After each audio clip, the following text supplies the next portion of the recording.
Hello, so today I'm joined by Paul Davies, and Paul is a guitar tutor based in Stoneleigh near Epsom in the sunny south of England. Now, Paul is someone that came to teaching guitar a little bit later in life, so I'm very keen to talk to him about how he built his business, what sort of helped him along the way, and sort of particularly, the timeline sort of events, how he made that transition into teaching guitar full time. So first of all, I'd like to say hello, Paul. Thanks so much for taking the time to talk to me. Really appreciate it. So I just Charlie, you're welcome. You're welcome. Thank you, mate. Thank you. And so I just thought I'd jump straight in and say, how did you get started with music initially? And then how did sort of a brief timeline of how that transitioned into, being able to teach guitar sort of full time? Yeah, sure. I was definitely a slow starter. I think I got a first guitar when I was about 16. I was working in a shop, and the manager of the shop bought this guitar. I thought, this is cool. I persuaded my dad to buy a more expensive one than I needed. Learned a few basic chords, and then over the years kept sort of putting it down really. Yeah. And then along the way, I perhaps bought an electric and a small amp. Tried that. The story I always like to tell: I bought the book of Back in Black and a Les Paul shaped guitar. I can't remember, out of a catalogue or something, with a little JHS amp, and all you got was the chord boxes in it. And I'm like, well, this doesn't sound like. I didn't get the overdrive or anything like that. Yeah. I'm just going, E, A, D, D, A, and then, so I didn't get that. So I kind of put it away again, then kept trying again. When I was around about 29, 30, I saw an advert in the old, if anyone remembers, the Loot magazine, before the interweb and all that sort of thing. Yeah. There was an advert that said, fat 30-year-old average guitarist seeks the same to maybe form a band. So I plucked up the courage to phone him up, went round, and we sort of played together. We were both terrible, and we went, oh yeah, that's great, let's form a band. From then on, I wanted to take it a bit more seriously. So I probably got stuff out of books and that, and learned what I could. Got to the point of playing in cover bands. But I never really knew the fretboard or anything like that. I didn't really get the whole thing. And then the guitar magazines came along, and I bought all the, from the original April 1994 Guitar Techniques. Oh, wow. I religiously bought them everywhere. I've got them somewhere. Really? For about the first 4 years, I didn't miss a copy. It's getting terrible trouble reading them at work.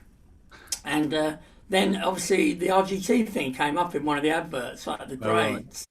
I thought, I wouldn't mind doing that. And I think before that, I went to, does anyone know the Guitar Institute in Acton? Yeah. With Alan Limbrick, when it was down in Walpole Street. So I went there and did a blues course, and also intermediate course for none other than Max Milligan.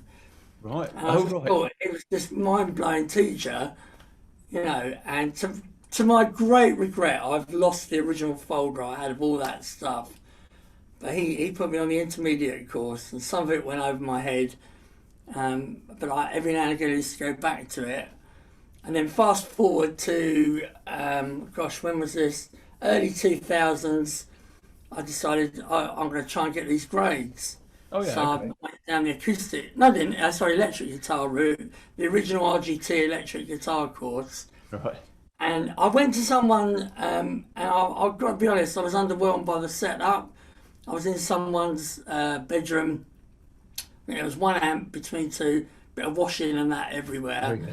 And I just, the whole thing, and I, sort of, grade 5 I went in at, and I said to him, how do you become a tutor? He said, you can apply, and sort of do the grade. So I did grade 5, and I came out shattered out of that exam because there was so much I hadn't been prepared for. Right. I was left high and dry with some of the questions and things like that. And then I hooked up with, I don't know if he still does RGT, but Chris Fowler, and he became my mentor and took me right through to the first diploma. Wow. And all that sort of thing. So meanwhile, I was working full time. I was apprentice since I left school, doing horrendous night shifts and things like that. And at my old house, we had a sort of small garden building. Started teaching one of my son's friends, just showing him what I knew and then another. And it just gradually picked up from there. And I found, whilst not being the best technical player in the world, I think I can communicate and teach. And then go forward a bit more. I was talking to Merv at one of the old the RGT seminar days over in Ealing, Oh yeah. and he sort of encouraged me, go for it, Yeah. just go for it if you're going to do it. And then shortly after that, redundancy came along, the opportunity, and I just figured I could do it. I thought, I reckon I could get enough people to do it. Personal circumstances changed, and it enabled me to not be weighed down with mortgages and stuff like that. Yeah. And where I'm sitting now, my mum's got quite a nice big garden, and I just said, Mum, how do you feel about me building a little shed in the garden? Yeah. It's not a little shed, it's a great big studio, which we'll talk about in a while, but so I went for that. Yeah. And I never look back. Full time, and before lockdown, it was absolutely flying, and just enjoyed doing it. Having worked 12-hour nights on a printing machine, there's no comparison whatsoever. Wow. So in a nutshell, that was the journey, So when that sort of redundancy happened, I mean, where would you say you were at business-wise? Was it kind of, you could sort of... And actually, it was starting to pick up pace, and it was really hard. I was doing the night shifts and the less every Saturday. I was doing like a full day, and quite often 1 or 2 lessons before I went to work, and that was really hard. And if I'm honest, I probably wasn't giving the best service then.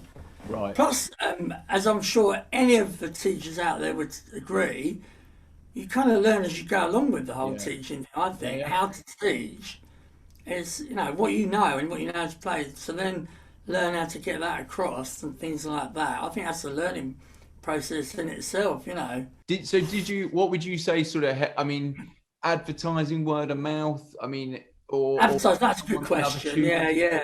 What was most useful there? Well, I started off, so I went for the small ads in the local papers. Right. It was like the Surrey Guardian and things like that.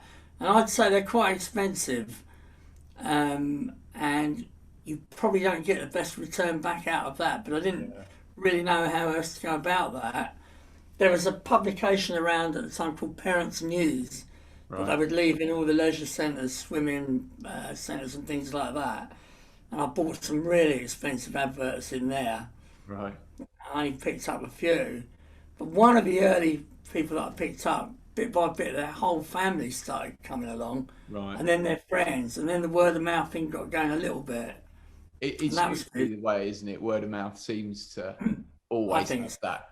Yeah. I think with the kids as well, once a parent trusts you, and then they'll be chatting to another mum at school, so-and-so's doing guitar, I know this guy, he's all right, and it goes like that, I think. Yeah. And then at some point I got the website up and running. Originally it was a friend of my partner, and she did it on a sort of independent level. The design was good and all that, but I don't know how effective it was, because I don't really get all that. Yeah. SSL they call it and all that. I don't know what it is. So for about the last maybe 5 years, I've had a Yale website, which is expensive, but I'd say it pays for itself. Really? No problem at all. Yeah. Yeah. Even in lockdown, I've had a few hits off of that, I was going to just jump straight on to talk about the lovely home studio space that you're in there. I know I talked too much, Charlie. I warned you that. Okay. I would recommend it to anyone if you've got the space to do it. Right. I think like most things, I certainly spent too much on it. Okay. I had it in my head that I wanted it to be something really attractive to walk into. Yeah. But I didn't really know what I was doing, and I put myself in the hands of. There's lots of companies out there now that do this. I can't remember. There's even a magazine, like an online magazine, Garden Spaces or something like that. So I had one guy come around and he measured up and he was going to give me a quote, and he never did. So the next company came along, and part of their package was soundproofing, and it was $5,000 extra. Wow. And I'm going to be honest, it's not what you think you're getting. So if you're going to do it, be careful of the soundproofing. Okay. You cannot contain a drum kit. Hence, I've now got a Roland kit in there. I had an acoustic kit in here, and you cannot keep the bass down. Bass players stand right next to the amp and it flaps through their trousers and they don't know how loud they are. Sorry, bass players. But you use it for, because I think what a lot of I know we've sort of talked about it. Yeah. I probably, if hopefully we'll get to do it, but probably just use it for one-to-one, small groups, whatever, teaching. But you obviously, we're going to talk about as well, band workshops and a rehearsal space. I guess that's a different, I mean, do you find for the teaching that some sort of soundproofing is necessary, or is it, or have you Probably got not, as it to is? be honest.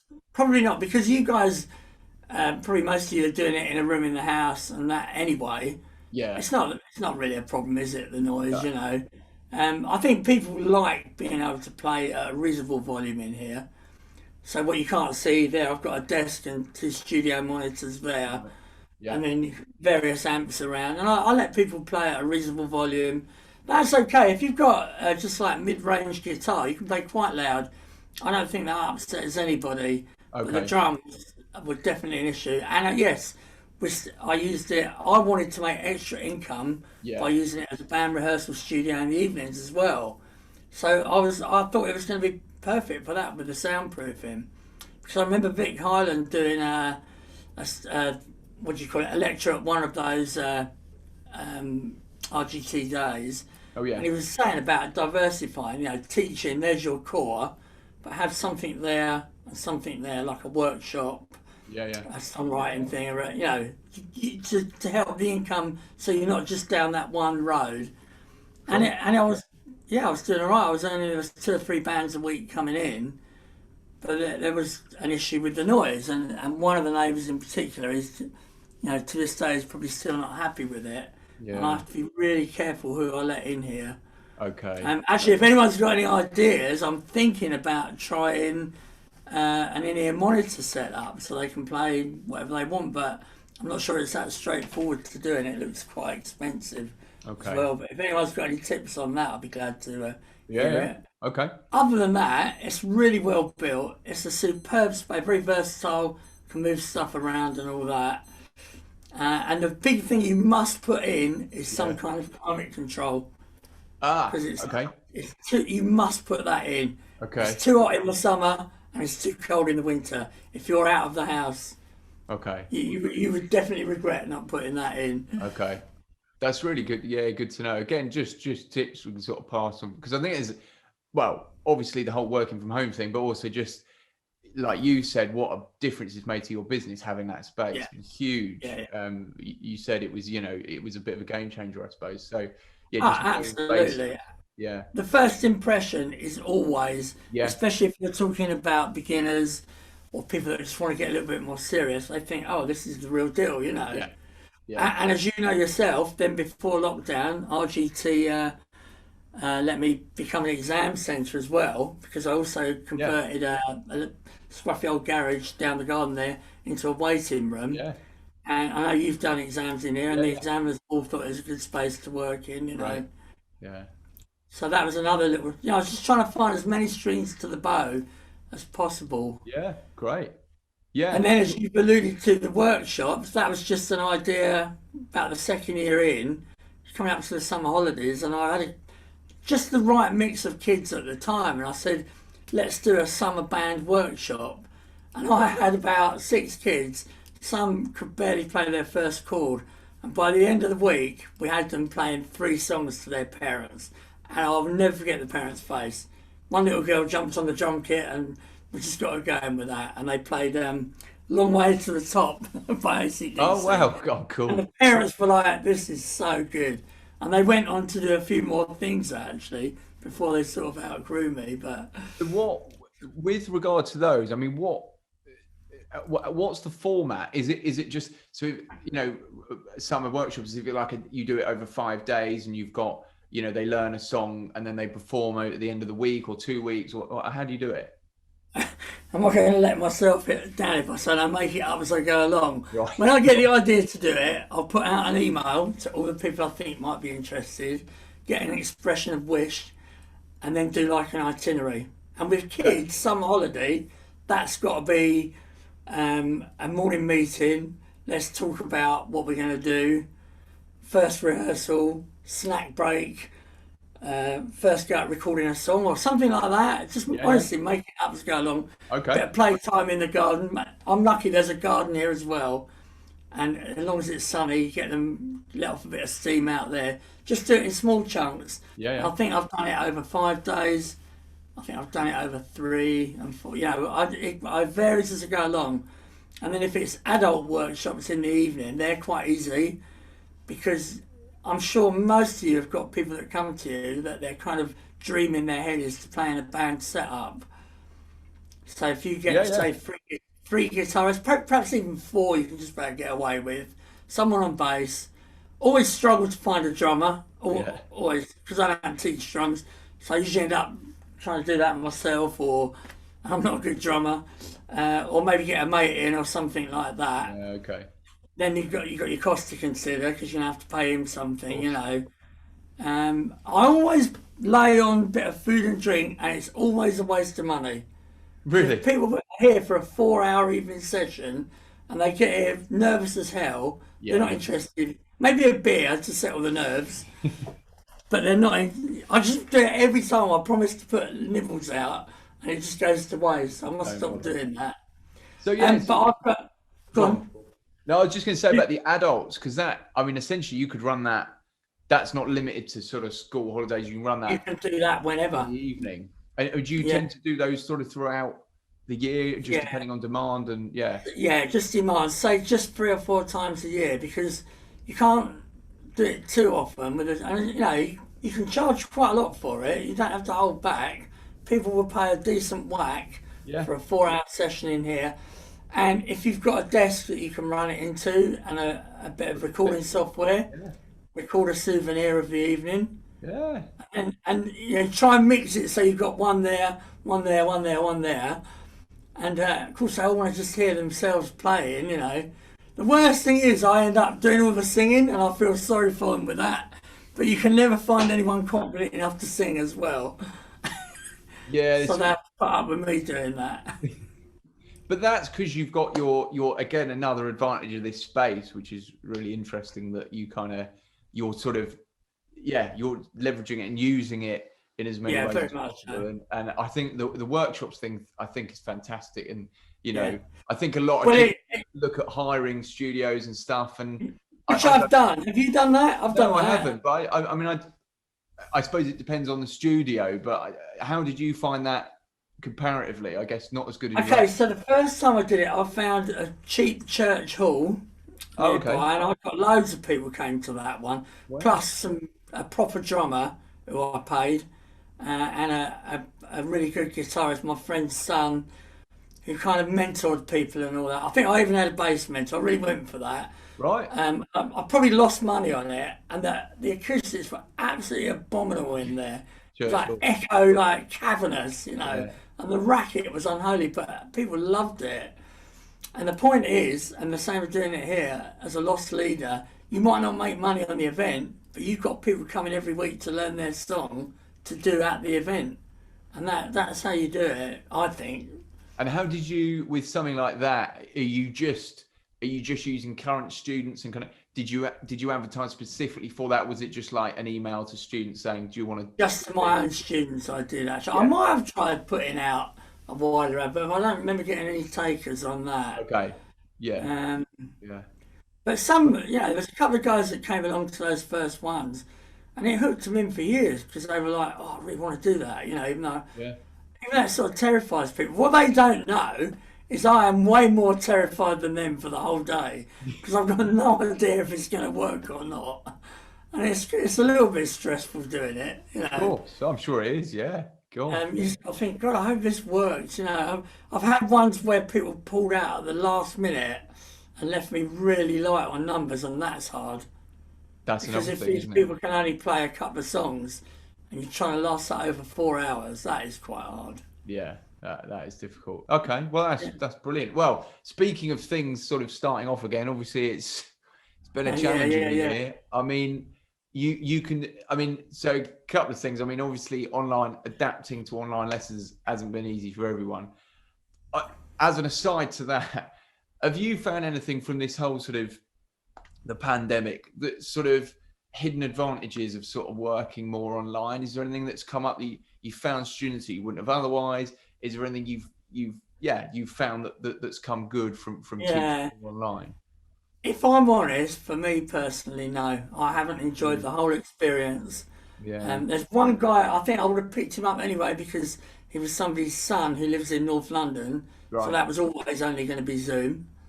I had tried Zoom or probably Skype back in the past. Yeah. Um, I really don't like it. Really? I don't like it at all. I think for the kids this is only my opinion, Yeah. No. kids Absolutely. during Yeah. this lockdown, they look to me like they're pig sick of looking on a screen. And I see them sitting there yawning and just can't wait. I can see them looking at the clock and itching to click end meeting, you know. So that might be my failings in not making the lessons interesting enough. There's been some terrible connections where you just get nowhere, you know, and all that sort of thing. Yeah. For me, not the best experience.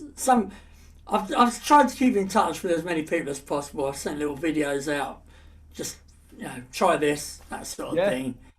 But not much really. Quite a good response. I think most people are coming back. Yeah. I mean, I suppose just looking forward, you're sort of raring to get back with face-to-face when we're allowed to, and kind of back with the workshops and all that sort of thing. Sounds great, actually. It's a really... And I did that thing that was always recommended, not necessarily the first lockdown, but the last one.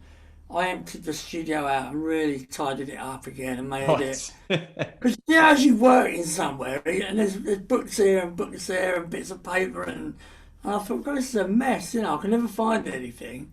So along came IKEA, a few old shelves up and all that. Sorted. Now I can see in here again, you know, it's which helps your enthusiasm again as well, you know.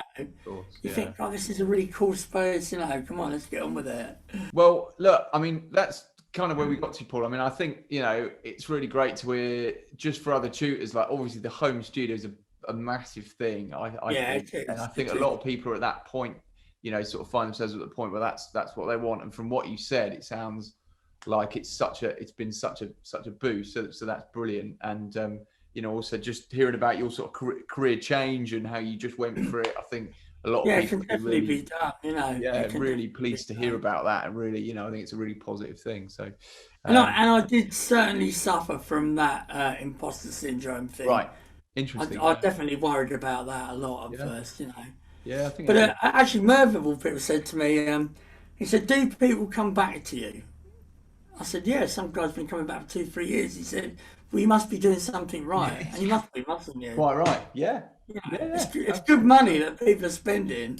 So why would they keep coming back? You know. Yeah. Well, it's a really good point. It's very simple, but you can't argue that, really. You know. Yeah. All right. Well, thank you, Paul. I really appreciate the time. I think it's really great insight for other tutors. No, thank you for inviting me, Charlie. It's been good to talk about it. Probably talk too much. Not at all. No, I can't help myself there. No, it's really good. It's great. Insight is what we, you know, is what's really interesting for other people. So I think that's great. So otherwise, I think we're good for today. Thanks for watching. Hope you enjoyed it. See you soon.